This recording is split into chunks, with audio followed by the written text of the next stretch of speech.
So, something that I found very interesting that my friend actually mentioned to me was that in the word, you see that God always comes to women where they're at. We see so many great things that the men do, but they were required to do certain things for God to move on their part.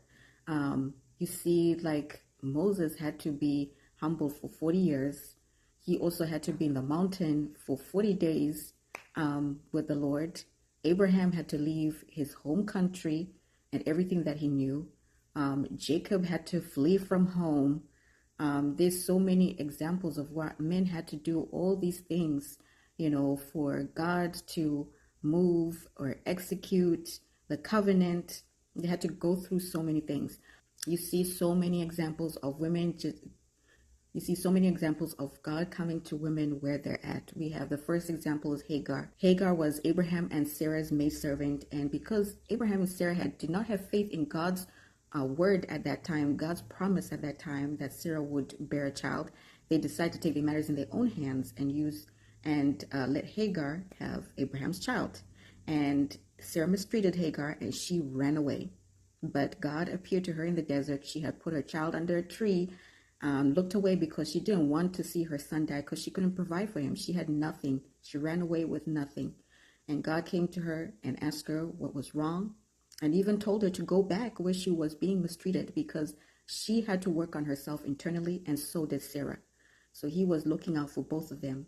And then we see Leah. Leah was treated bad by Jacob. The fact that, Rachel was his favorite wife, and she was fighting with Rachel, who would have the most kids. And the Lord gave her so many boys because he saw her heart was hurting because she wanted love from Jacob. She knew that Jacob favored Rachel over her, and God heard her and gave her kids. He did not condone the rivalry between the sisters, but he heard her cry. And then we see the Egyptian midwives. They protected the firstborn sons of the Israelites because Pharaoh was afraid of the Israelites growing so much.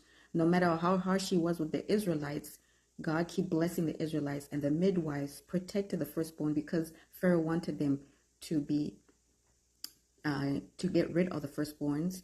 And they lied to Pharaoh and protected the firstborn children because they had access to all the children because they're midwives. And God blessed them with fertility. They could have their own kids because at that time, midwives were barren. Now, this doesn't mean God condones lying, but he saw the courage and the faith and honor they had in God, and they wanted to protect his people. And God always protects those who bless his people. So he blesses those who bless his people. And then you see Tamar. Tamar is an interesting story, but God does see Tamar because she married Judah's first husband. She married Judah's first son, and God saw that his heart was evil, so took him out. And then the second born was in line to marry her because of custom, but he used Tamar for sexual pleasure, so God took him out too. And now Judah deceived Tamar, sent her back home, and told her, when my son is of age, you will marry her. When my son is of age, you will marry him. But he actually had no intention of fulfilling that promise. And Tamar took the matter in her own hands and deceived Judah by dressing up as a prostitute. At a time where he was in despair, he had lost his wife and his 2 kids. And in return, Judah wanted to embarrass Tamar in front of everybody, but Tamar had proof that actually she was pregnant with his child and not someone else. And we see at the end of the book of Ruth that actually Tamar's son is in the same lineage as Jesse, King David, and Jesus.